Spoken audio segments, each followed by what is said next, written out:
Hi, my name's Kim, and I see there was a little dark. This is better color. So this video is about how to hire a lawyer when you're going through divorce. Now, as you know, with divorce, there is a tendency to ask your friends and family, who do you know?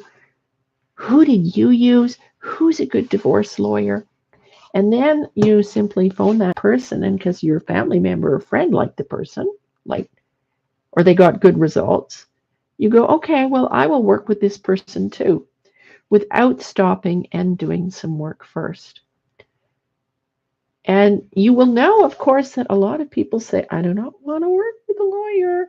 And I should say, I used to be a lawyer. I retired so I could help families going through divorce more effectively. Because as a lawyer, my primary obligation was to my client, and I had to be a zealous advocate for my client. And really, I think divorce, when you do it right, when you do it the traditional way first, it's me against you, and that does not help kids. But when you can get mom and dad on the same page, focused on their kids, it can be a really healing experience for the entire family. And another real benefit is you save lots and lots of money. And conflict can decrease even with a narcissist. Now, I see that with my private clients, but that is another topic. So, hiring a lawyer, first thing you want to do is figure out how do you want the process to be. And part of figuring out, and I have my friend Atticus here now, part of figuring out the process, you might set a budget, right?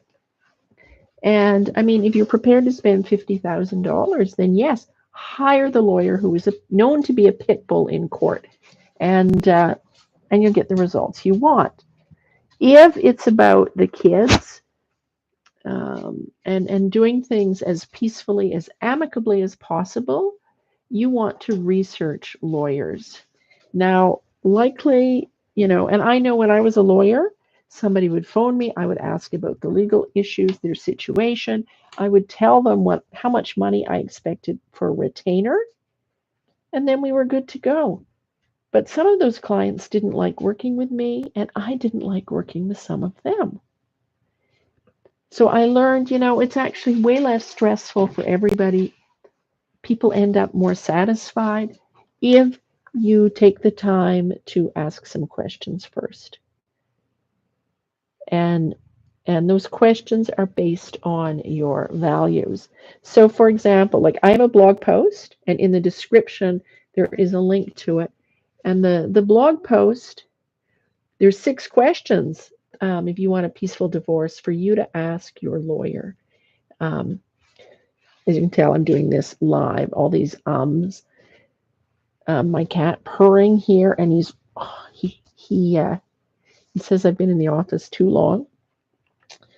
But it's like asking a lawyer, when was the last time that you settled a family law file out of court?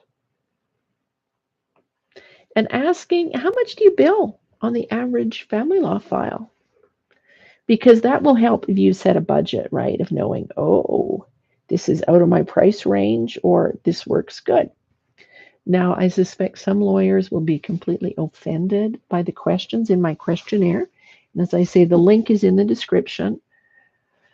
I should say the blog post, not a questionnaire, 6 questions. And if they are, and you want it peaceful, likely they're not your people.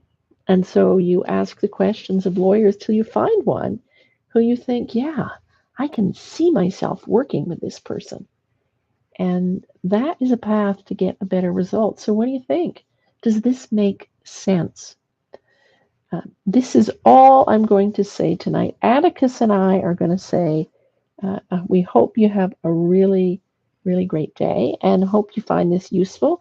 And that resource is free. So if you use it, let me know. Take care.